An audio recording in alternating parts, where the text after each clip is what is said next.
আমার মুখ দিয়ে আপনাকে একবারও ভালোবাসা শব্দটা বলেছি? মেয়েদের বুক ফাটে কিন্তু মুখ ফুটে না। ভালোবাসার কথা সরাসরি আমাকে বলতে না পেরেই তো চিঠি লিখে পাঠিয়েছিলে। বেশি বোঝা স্বাস্থ্যের পক্ষে ক্ষতিকর। এই চল। তুমি আমাকে কলেজের পিছনে ওয়েট করতে বলে নিজেই এখন ক্লাস করছো। তুমি কোন ক্লাসে? Sir 1 minute. তুমি আমাকে বললা যে স্যারকে ওয়াশরুমের বাহানা দিয়ে আমার সাথে দেখা করতে আসবা। আমি তোমার জন্য আধা ঘন্টা যাবত ওয়েট করছি। কি সমস্যা আপনার? আপনি কি একটু ভয় করে না? আমি কখন বলেছি আপনাকে কলেজের পিছনে অপেক্ষা করতে? তোমাকে দেখতে ইচ্ছে করছিল তাই একটু। তাই বলে আপনি ক্লাসে সবার সামনে আমাকে গার্লফ্রেন্ডের পরিচয় দিবেন? এখন স্যার যদি প্রিন্সিপাল স্যার রুমে গিয়ে বিচার দেয় আমার কি হবে একবারও ভেবেছেন? দোস্ত তুই প্লিজ আমাকে এই ঝামেলা থেকে বাঁচা। তার মানে তুই সত্যি সাকিব ভাইকে লাভ লেটারটা দিসনি? আর আমি কেন ওনাকে লাভ লেটার দিতে যাব? আমার কপালটাই খারাপ, কলেজে পা রাখতে না রাখতেই একটা ঝামেলা ঘাড়ে এসে পড়ছে। তবে যাই বলিস, সাকিব ভাই কিন্তু অনেক হ্যান্ডসাম আর ডেয়ারিং।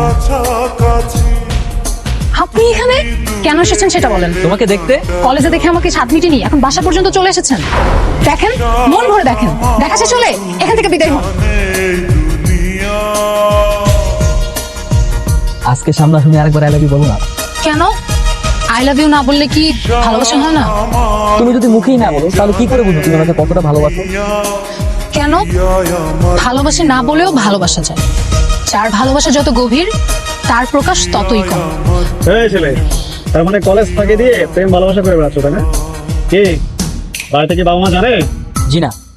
তোমাদের দুজনের বাবার ফোন নাম্বারটা দাও, আমি এখন একটু কল করে জানিয়ে দিই। ভাইয়া প্লিজ আমাদেরকে যেতে দেন।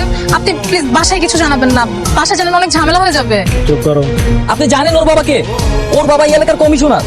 ওর বাবা যদি জানতে পারে ক্লাস ফাঁকি দিয়ে আমার সাথে ঘুরে বেড়াচ্ছে, আমাকে জানে প্লিজ এমনটা করবেন না। কমিশন আমি তাই না? এই তোরা একটু ওই পাশে আমার একটু কাজ আছে, হ্যাঁ যাও যাও। ভাইয়া আপনি আসলে শুনতে দিন না তো? ভাইয়া আমার না একদমই বিশ্বাস হচ্ছে না ভাইয়া, প্লিজ একটু ইনশিওর করেন। হ্যাঁ হ্যাঁ তুমি যাও যাও। আমার বাবা কমিশনার? যদি তাই না বলতাম ঠিকই বাসায় ফোন করে দিতে, সেটা ভালো হতো। গতকাল ক্লাস ফাঁকিতে কোথায় গিয়েছি? এটা পড়াশোনার জায়গা, প্রেম ভালোবাসা করার জায়গা না। ঠিক আছে, তোমাদের গার্ডিয়ানকে আমি ফোন দিচ্ছি। স্যার প্লিজ স্যার, স্যার আপনি বাসায় কিছু জানাবেন না। আমার ভুল হয়ে গেছে, আমি আর কখনো ক্লাস ফাঁকি দিব না। আপনি প্লিজ আমার বাবাকে কিছু বলবেন না। প্লিজ স্যার, আর হবে। আচ্ছা, তোমাদেরকে আমি শেষবারের মতো সুযোগ দিচ্ছি। তুমি কলেজ ফাঁকি দিয়ে কোথায় যাচ্ছ, কি করছো সেটা জানার আমার বিন্দুমাত্র আগ্রহ নেই। শুধু একটা কথা মনে রাখবে, তোমার কারণে আমাকে যেন কখনো ছোট হতে না হয়। নাজিয়া দাঁড়াও, তুমি আমাকে ইগনোর করছো কেন? তুমি প্লিজ এখান থেকে চলে যাও, স্যার ম্যাডামরা দেখলে ঝামেলা হয়ে যাবে। তুমি স্যারের বই আমার সাথে কথা বলবো না? তুমি আমার বাবাকে চেনো না। আমার ক্লাস ফাঁকি দেওয়ার বিষয়টা স্যার বাবাকে জানিয়ে দিয়েছে। বাবা যদি আবার কোনো কমপ্লেন শুনে আমাকে আর কলেজে আসতে দিবে না। তাই বলে আমাদের সম্পর্কটা এইভাবে শেষ হয়ে যাবে? নাজিয়া আমি সত্যি সত্যি তোমাকে অনেক ভালোবাসি। আমি তোমার সাথে কথা না বলে থাকতে পারবো না।